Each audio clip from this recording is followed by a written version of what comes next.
नमस्कार विद्यार्थी मित्रांनो, आपण नवीन शैक्षणिक वर्षामध्ये पदार्पण केलेलं आहे आणि आपण आता मराठी विषयाचा अभ्यास करणार आहोत. तर तुम्ही हे जे बघताय समोर पुस्तक, ते पुस्तक आहे मराठी सुलभ भारती इयत्ता 7वी. यावर्षी आपण या पुस्तकातून 7वीच्या वर्गाचा अभ्यास करणार आहोत. तुम्ही सगळेजण खूप दिवसांनी अभ्यासाला सुरुवात केलेली आहे. कोरोनाचा प्रभाव तुमच्या सगळ्यांवर होता, तुम्ही सगळे घाबरलेले होतात. पण आता काय करायचं आहे, स्ट्रॉंग व्हायचं आहे आणि नवीन वर्षाला आपण सगळ्यांनी छान सकारात्मक दृष्टीनं सामोरं जायचं आहे. आणि थोडे दिवस आपल्याला घरी बसून अभ्यास करायचा आहे.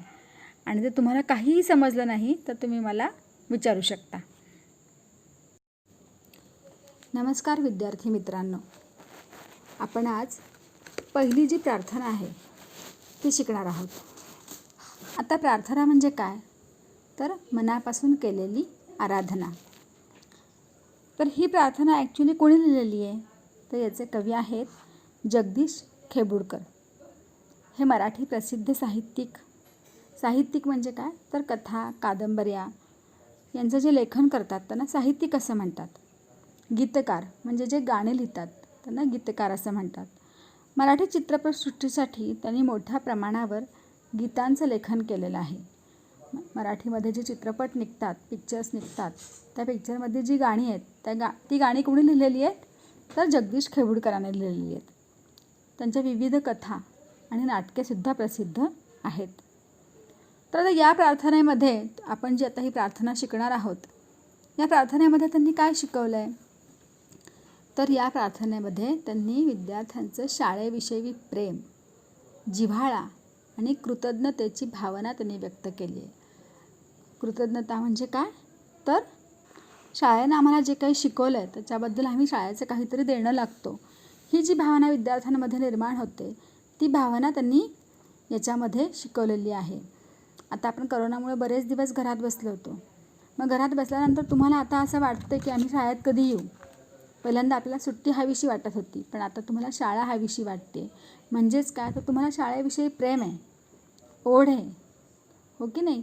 मला शाळेत मी कधी जाईन, मी शाळेत जाऊन कधी शिकेन, असं जे तुम्हाला होतं ना, ती जी ओढ आहे, ती ओढ या विद्यार्थ्यांनी ह्या शाळेविषयी सांगितलेली आहे. तर पहिल्यांदा त्यांनी काय सांगितलं आहे, नमस्कार माझा या ज्ञान मंदिरा, सत्यम शिवम सुंदरा. नमस्कार माझा ज्ञान मंदिरा. त्यांनी ज्ञान मंदिर ही उपमा कुणाला दिलेली आहे, तर ज्ञान मंदिर म्हणजे शाळा, जिथं आपण शिकतो, जिथं आपण विद्या घेतो, त्याला त्यांनी ज्ञान मंदिर असं म्हटलेलं आहे. आणि सुरुवातच त्यांनी काय केलं की नमस्कार माझा या ज्ञान मंदिरा. त्यांनी शाळेला वंदन केलेलं आहे, नमस्कार केलेला आहे. आमची शाळा सत्य, शिव व सुंदर या मूल्यांचं भांडार आहे. सत्य, शिव आणि सुंदर. मूल्य म्हणजे काय, व्हॅल्यूज, जे आपण चांगल्या गोष्टी शिकतो त्याला मूल्य असं म्हणतात.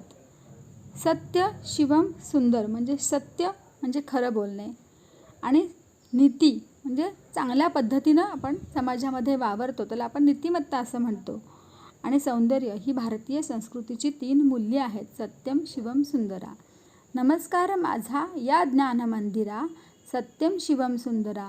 ह्या ज्ञानाच्या मंदिराला मी नमस्कार करतोय, जिथं आम्ही सत्य, शिव आणि सुंदर अशी छान चांगली मूल्य शिकतो. शब्दरूप शक्ती दे, भावरूप भक्ती दे, प्रगतीचे पंख दे, चिमण पाखरा. पुढच्या ओळीमध्ये विद्यार्थी काय म्हणतात शाळेला बघा, की तू आम्हाला शब्दरूप शक्ती दे. आम्हाला जी शक्ती हवी आहे, आमची जी ताकद आहे, तर ती तुझ्याकडून शिकलेल्या अभ्यासातून आम्हाला मिळणार आहे. शब्दरूप शक्ती दे, आम्हाला शब्दरूपी शक्ती दे. भावनेने ओथंबलेली भक्ती दे, भावरूप भक्ती दे.